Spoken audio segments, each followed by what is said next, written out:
இவங்களுக்கு எதிர்பாராத அதிர்ஷ்டம் அதிகமாக இருக்கும். அதாவது இப்போ உயில் சொத்துக்கள், அவங்க இறந்துட்டாங்க, பார்க்கறதுக்கு யாரும் இல்லை, அதனால அது அப்படியே உங்களுக்கு ட்ரான்ஸ்ஃபர் ஆகும். இன்சூரன்ஸ் பணம், வண்டி இன்சூரன்ஸ் பணம், நமக்கு தெரியாமல் எவனா வந்து பின்னாடி அடிச்சிருப்பா, நமக்கு பணம் கொடுத்துட்டு போவான். இந்த மாதிரி எதிர்பாராத அதிர்ஷ்டம். ஆனால் கத்தி மேலே நடக்கிற மாதிரியே இருக்கும். அந்த ஒரு வருஷத்துக்கு கத்தி மேலே நம்ம நடந்தால் எப்படி இருக்கும், எங்கே குத்துமோ. தாயாருடைய ஹெல்த் கண்டிப்பாக கவனமாக இருக்கும். மெயினாக பிளட் ஃப்ளோ இல்லை அந்த இது பிளாக்ஸ் கொடுக்கும், வெசல்ஸ் பிளாக் ஆகும், அதனால் பிளட் தின்னர்ஸ் போட வேண்டிய அவசியம் ஏற்படும். இதெல்லாம் வந்து கொஞ்சம் மதர் சைடில் ஏற்படும். மெயினாக வீட்டில் மூத்த பெண்கள் இருக்காங்க, அஷ்டமத்தில் குரு பாதி பேருக்கு என்னென்னா தேவையில்லாமல் ரூல்ஸ் பேசி நான் கெட்டு போவாங்க. அதாவது அந்யோன்யம் வராது. அதாவது இன்றைக்கி டேட்டுக்கு இது ரூலே வேண்டியதில்லை, எல்லாருமே அட்ஜஸ்டபிள் தான். இப்போ ஹஸ்பண்ட் அண்ட் ஒய்ஃபாக இருக்கிறவங்க இவங்க பாதி வேலை பண்ணணும், அவங்க பாதி பண்ணலாம். நீங்கள் வேலைக்கு போகிறீங்கன்னா பெரிய ஆளுங்கிற மாதிரி காட்டிப்பாங்க, அதெல்லாம் தேவையில்லாத பிரச்சனை கொடுக்கும்.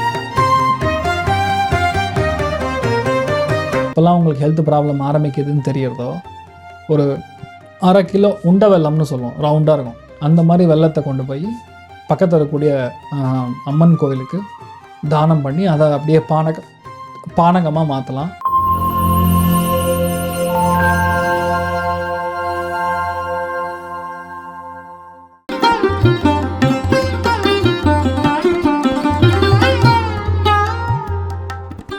சார் வணக்கம்.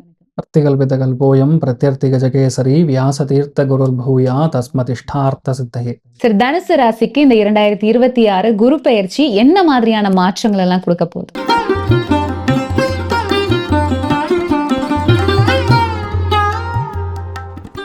இப்போ சிம்மத்துக்கு நான் எப்படி சொன்னேன், அதாவது இடம் மாறணும், சுச்சுவேஷன் மாறும். இப்போ என்னன்னா தனுசுக்கு அஷ்டமத்தில் வந்து குரு வந்து உச்சமடைகிறான். அஷ்டமத்தில் குரு வந்து உச்சமடையும் போது அது காலபுருஷனுக்கு 4ஆம் வீடாக இருக்கனால ப்ரீ ஸ்கூல் இவங்க ஆரம்பிச்சாங்க இல்லையா, மென்டலி டிஸ்டர்ப்டான குழந்தைகள் இல்லையா, சுத்தமாக பெரியவங்களை பார்த்துக்கிற மாதிரி பிஸ்னஸ். அதாவது இப்போ பார்த்தீங்கன்னா குழந்தைகளை மட்டும் கிடையாது, இப்போ வந்து நிறைய பேர் ஃபாரின்ல பசங்க செட்டில் ஆகிடுறாங்க, அம்மா அப்பாவை பார்த்துக்க முடியாமல் அதுக்குன்னு ஒரு ஹாலிடே ஹோம் மாதிரி ஒன்று ரெடி பண்ணி வச்சிருக்காங்க. என்ன சொல்லுவாங்க, ஓல்டேஜ் ஹோம். ஸோ அந்த ஓல்டேஜ் ஹோமை வந்து இவங்க எடுத்து நடத்துகிறாங்க, இவங்க எடுத்து பண்ணுறாங்க, அதையே பிஸ்னஸாக பண்ணுறாங்க. அது மட்டும் இல்லை, இப்போ எப்படி குழந்தைகளுக்குன்னு ஒரு டாக்டர் படிப்பு இருக்கோ, அதே மாதிரி எல்டர்ஸ்க்குன்னு ஒரு படிப்பு இருக்குது, இந்த எய்லிங் பேஷண்ட்ஸ்னு சொல்லும், அவங்க பெரியவங்களை பார்த்துக்கறக்குன்னு. அந்த மாதிரி படிப்பில் இவங்க எடுத்து படித்தாங்கன்னா வேற லெவலில் வருவாங்க. இந்த குரு போய் அஷ்டமத்தில் உட்கார்றது ஒரு விதத்தில் பாதிப்பு தான். அதாவது தனுசு ராசி நண்பர்களுக்கு என்னென்னா வயிறு, சிறுகுடல், பெருகுடல், தாயாருடைய ஹெல்த்து இது எல்லாமே கொஞ்சம் டிஸ்டர்ப் பண்ணும். அதே மாதிரி மாமியாருடைய ஹெல்த்து இதெல்லாம் கொஞ்சம் விளையாட்டு காமிக்கும். இதில் 2வது ஆங்கிள் பார்த்தீங்கன்னா இவங்களுக்கு எதிர்பாராத அதிர்ஷ்டம் அதிகமாக இருக்கும். அதாவது இப்போ உயில் சொத்துக்கள், அவங்க இறந்துட்டாங்க, பார்க்கறதுக்கு யாரும் இல்லை, அதனால அது அப்படியே உங்களுக்கு ட்ரான்ஸ்ஃபர் ஆகும். இன்சூரன்ஸ் பணம், வண்டி இன்சூரன்ஸ் பணம், நமக்கு தெரியாமல் எவனா வந்து பின்னாடி அடிச்சிருப்பா, நமக்கு பணம் கொடுத்துட்டு போவான். இந்த மாதிரி எதிர்பாராத அதிர்ஷ்டம். ஆனால் கத்தி மேலே நடக்கிற மாதிரியே இருக்கும். அந்த ஒரு வருஷத்துக்கு கத்தி மேலே நம்ம நடந்தால் எப்படி இருக்கும், எங்கே குத்துமோன்னு. ஆனால் குத்தாது.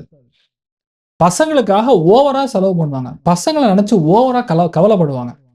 ஆனால் ரியாலிட்டி என்ன, அது செலவாக போகும், அது நல்ல செலவாக இருக்கும். அஷ்டமத்தில் இருக்கக்கூடிய அந்த ஸ்தான பிராப்தம் என்ன பண்ணும், உங்களுக்கு படிப்புக்காக, அவங்களுடைய வண்டி வாகனங்களுக்காக, எக்ஸ்ட்ரா டியூஷன் சென்டரு, சரியாக படிக்க மாட்டாங்க பசங்க, அதனால் எக்ஸ்ட்ரா கோச்சிங்கு. இப்போ சில குழந்தைகள் பார்த்தீங்கன்னா 5ஆம் கிளாஸ் படிப்பாங்க, சரியாக படிக்கலான்னு மறுபடியும் 5ஆம் கிளாஸே படிப்பாங்க.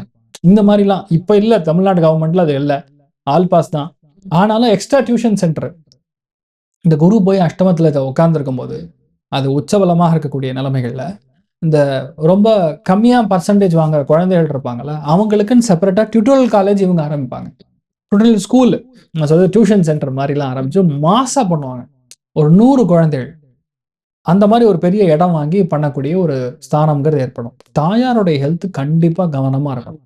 மெயினாக பிளட் ஃப்ளோ இல்லை அந்த இது பிளாக்ஸ் கொடுக்கும், வெசல்ஸ் பிளாக் ஆகும், அதனால் பிளட் தின்னர்ஸ் போட வேண்டிய அவசியம் ஏற்படும். இதெல்லாம் வந்து கொஞ்சம் மதர் சைடில் ஏற்படும். மெயினாக வீட்டில் மூத்த பெண்கள் இருக்காங்க, தாய் இருக்கலாம், மாமியார் இருக்கலாம், பெரியம்மாவாக இருக்கலாம், அதெல்லாம் கொஞ்சம் டிஸ்டர்ப் ஆகும். நிறைய பேர் வந்து தண்ணீர் சார்ந்த வியாபாரம் எடுத்து பண்ணக்கூடிய வாய்ப்புகள் ஏற்படும். அதனால் எந்த இடத்துல தண்ணி இல்லையோ அதை சரி பண்ணி அது கொடுக்குறது. இதெல்லாம் வந்து prospects of Guru being change to transit to higher லெவலில் உட்காரும்போது இதெல்லாம் பாசிபிலிட்டி. ஆனால் உங்கள் ஹெல்த் பார்த்துக்கணும். வீட்டில் சாப்பாடு கிடைக்காது, நீங்கள் தான் சமைச்சு சாப்பிட்ற மாதிரி இருக்கும். இல்லையா மோஸ்ட்லி நீங்கள் வெளியில் இருக்கிற மாதிரி இருக்கும். இல்லை நீங்கள் வீட்டுக்கு தூங்க வரதே கம்மியாக இருக்கும். அதனால இது எல்லாமே உங்களுக்கு ஒரு மன இறுக்கத்தை கொடுக்கும். ஆனால் வீட்டில் பெரியவங்க வந்து எப்பவுமே கோவில் கோவில் கோவில் கோவில் கோவிலே இருப்பாங்க. ஆக்சுவலாக அஷ்டமத்தில் உட்காந்துருக்கும் போது தெய்வத்துடைய அனுகிரகம் ரொம்ப அதிகமாக இருக்கும்.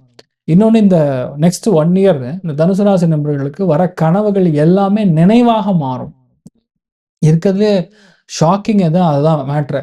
என்ன கனவு வந்தாலும் லைவ்ல நடக்கும். இன்னைக்கு வரும், நாளைக்கு காலையில் அப்படியே நடந்துடும். உங்களுக்கே என்னடா அது வம்பா போச்சு அப்படிங்கிற மாதிரி. அதாவது எதுவாக இருந்தாலும் சரி, நெகட்டிவாக இருந்தாலும் சரி, பாசிட்டிவாக இருந்தாலும் சரி, அது லைவ்ல அப்படியே நடக்கிறதுங்கிறது கண்கூடா பார்க்கலாம். அதே மாதிரி குழந்தைகளை நினச்சி கஷ்டப்படுறதுக்கு ஏங்கிறதுங்கிறதுனால குழந்தைகள் நல்லா ரெடி ஆவாங்க இப்போ. அதாவது என்னமோ சொல்லுவாங்கல்ல, என்னமோ நடந்ததுங்க, அது பார்த்தீங்கன்னா லாஸ்ட்ல எப்படி அவன் பயங்கரமா இருக்கான் அப்படிங்கிற மாதிரி நிலைமை வரும். பாபா படத்தில் பார்த்த மாதிரி தான். அவர் பாட்டு ஜாலியாக உட்காந்து ஸ்மோக் பண்ணிட்டு இப்படி கால் மேலே தூக்கி போட்டு உட்காந்துருப்பார். யானை வரும், டக்குன்னு டச் பண்ணோம், திடீர்னு பாபா பார்ப்பார், லைஃப் அப்படியே மாறிடும். என்ன சினிமா நடக்கிற மாதிரியே இருக்கும். அஷ்டமத்தில் குரு உச்சம் பெறும்போது, திரிகோணத்தில் சனி மாட்டும் போது உளவியல் ரீதியான பாதிப்புகள் இருந்தால் கூட, அது தனுசு ராசி நண்பர்களுக்கு இருந்தாலும் சரி, அவங்க பசங்களுக்கு இருந்தாலும் சரி, ஃபேமிலியில் யார் இருந்தாலும் சரி, அவங்களுக்கெல்லாம் கிளியர் ஆகும். தனுசுல பிறந்து அவங்க ஒய்ஃபுக்கு பெரிய யோகம். ஒருவேளை நீங்க தனுசுனா உங்க ஹஸ்பண்டுக்கு யோகம். புரியுதா? ஏன்னா அவங்களுக்கு ஆசை பணம் நல்ல ஃப்ளோ கொடுக்கும், அந்யோன்யம் நல்லா இருக்கும். ஆனால் என்ன, உங்க 2 பேருக்குள்ள அண்டர்ஸ்டாண்டிங் கொஞ்சம் கம்மியாகும். அது பார்த்துக்கணும். பெரியவங்க நாள் ஆகும், அது ரொம்ப கவனமாக பார்த்துக்கணும். என்னதான் சொன்னாலும் டிசம்பர் மாதம் வரைக்கும் உங்களுக்கு எதிரி என்ன பண்ணாலும் சரி அவன் ஒன்றும் தாங்க மாட்டான். ராகு சும்மா ஜம்முன்னு உட்காந்துருக்குது உங்களுக்கு. அதனால் வந்து உங்களுடைய ஆற்றல் பெரிய அளவுக்கு வெற்றி பெறும். பிளான் பண்ணுறதெல்லாம் பெரிய அளவுக்கு பிளான் பண்ணலாம், ஜெயிக்கும். நீங்கள் எந்த விஷயத்தை டச் பண்ணாலும் கண்டிப்பாக சூப்பராக இருக்கும். மெயினாக பெண்கள் ஹெல்த்தில் கொஞ்சம் கவனமாக இருக்கக்கூடிய காலகட்டங்கள். பசங்க நல்லா படிக்கணும்.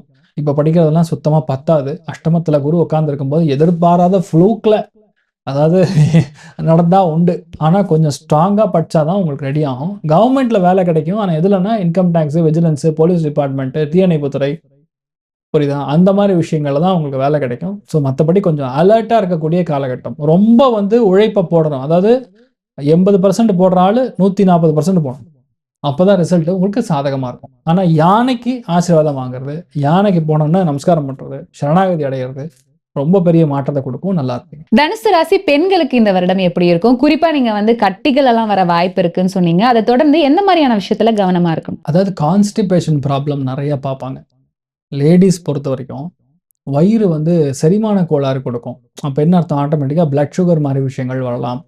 2வது ஐபிஎஸ்ன்னு சொல்லுவோம், அந்த மாதிரி விஷயங்கள் போச்சுன்னா பைப்பு திறந்து விட்ட மாதிரி ஒரே அடியாக போகும், இல்லையா ஃபுல்லாக பிளாக் ஆகும். இந்த மாதிரி விஷயங்கள் ரெண்டுமே ஏற்படக்கூடிய வாய்ப்புகள் இருக்குது. லோவர் பேக், அங்கே வந்து கொஞ்சம் கொழுப்பு கட்டிகள் இதெல்லாம் வந்து உருவாகக்கான வாய்ப்புகள் இருக்குது. அதே மாதிரி மார்பகம், இடது சைடு, இதில் பிரச்சனை வரக்கூடிய வாய்ப்புகள் இருக்குது. கொஞ்சம் கவனமாக இருக்கணும். ஆனால் என்ன, பெண்கள் என்ன பண்ணாலும் சரி ஒரு லெவலுக்கு மீறி தான் நீங்கள் வேலை செய்கிற மாதிரி வரும். ஹெல்த் அதை மட்டும் பார்த்துக்கணும். மற்றபடி வெல்த்துக்கெல்லாம் பிரச்சனை கிடையாது. ஏன்னா நிறைய ஸ்தானத்துக்கு 2ஆம் இடம், 4ஆம் இடம், எல்லா இடத்துலையுமே குரு பார்வை இருக்குது. அப்போ காசு பணத்துக்கு பிரச்சனை இல்லை, பணத்துக்கு பிரச்சனை இல்லை, ஃப்ளோ ஆஃப் இன்கம்க்கு பிரச்சனை இல்லை, லோன் கிடைக்குமா கிடைக்கும். அப்போ என்ன பார்த்துக்கணும், ஒரு லெவல் மீறி நம்ம வந்து வேலை செய்கிறோம்னா you have to take care of your health. Okay.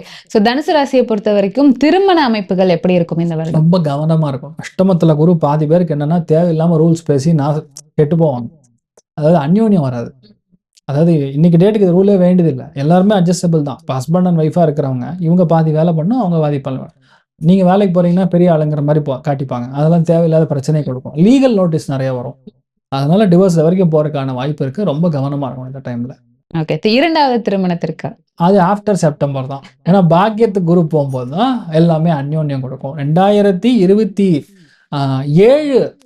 மேக்கு அப்புறம் நீங்கள்லாம் வேற லெவலில் இருப்பீங்க. டில் த டைம் அட்ஜஸ்ட் பண்ணிட்டு சுச்சுவேஷன் ஹேண்டில் பண்ணிட்டு போகிறது தான் நல்லது. ஓகே. தனுசு ராசிக்கு உடல் ரீதியான சில பிரச்சனைகள் வர வாய்ப்பு இருக்குன்னு நீங்கள் சொன்னீங்க. இதை தவிர்த்துக்கணும் அப்படின்னா என்ன பரிகாரங்கள் பண்ணலாம்? அதாவது மெயினாக சொல்ல வேண்டியது, வெல்லம் கொண்டு போய் தானம் பண்ணிட்டு வரலாம்.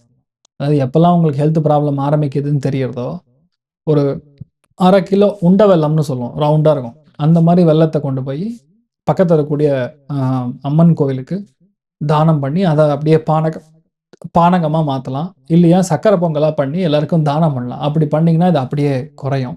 அது சங்கல்பம் பண்ணும்போதே இதுதான் நம்ம சங்கல்பமாக பண்ணிக்கணும், என் உடம்புல இருக்கிற பாதிப்பை நிவர்த்தி ஆகணும்னு சொல்லி பச்சரிசியும் சரி, வெல்லமும் சரி கொண்டு போய் பக்கத்துல இருக்கக்கூடிய அம்பாள் கோவிலுக்கு கொடுத்து, அது பாசிபிளா நீங்க குடுக்கறதே வந்து திங்கட்கிழமை காத்தால 6 to 7 அப்படி குடுத்தோம் அப்படிங்கிற பட்சத்துல நல்ல நிவர்த்தி குடுக்கும். இது வந்து மினிமம் 18 வாரம் பண்ணணும். ஃபர்ஸ்ட் டைம் பண்ணும்போது மட்டும் பெரிய அம்பாளுடைய சன்னிதானத்துல, காளிகா அம்பாள் மாரி சன்னிதானத்துல பண்ணலாம். அதுக்கப்புறம் வீட்டு பக்கத்துல இருக்கக்கூடிய மாரியம்மன் கோயில்லயே, எல்லார் வீட்டு பக்கத்துலயும் அம்மன் கோயில் இருக்கும். அங்க கொண்டு போய் சக்கரை பொங்கல் மாரி வச்சு, அது தானம் பண்ணா போதும். ஆட்டோமேட்டிக்கா இந்த உடம்புல இருக்கக்கூடிய இதெல்லாம் வந்து அப்படியே கம்மியாகும். கண்டிப்பா நல்லா இருப்பாங்க தைரியமா. சார் காலையில பண்ண முடியாதவங்க சாயங்காலம் எத்தனை தாராளமா பண்ணலாமா. அது அவங்களுடைய விருப்பம் தான். நான் சொல்றது அந்த திங்கட்கிழமைங்கிறது முக்கியம். கண்டிப்பா நல்லா இருக்கும். தனுசு ராசிக்காரர்களுக்கு இந்த குரு பயிற்சி என்ன மாதிரியான மாற்றங்கள் எல்லாம் கொடுக்க போகுது, எந்த விஷயத்துல எல்லாம் கவனமா இருக்கணும் அப்படிங்கறத பத்தி எங்களுக்காக சொன்னீங்க. நன்றி. தேங்க்யூ. நமஸ்காரம்.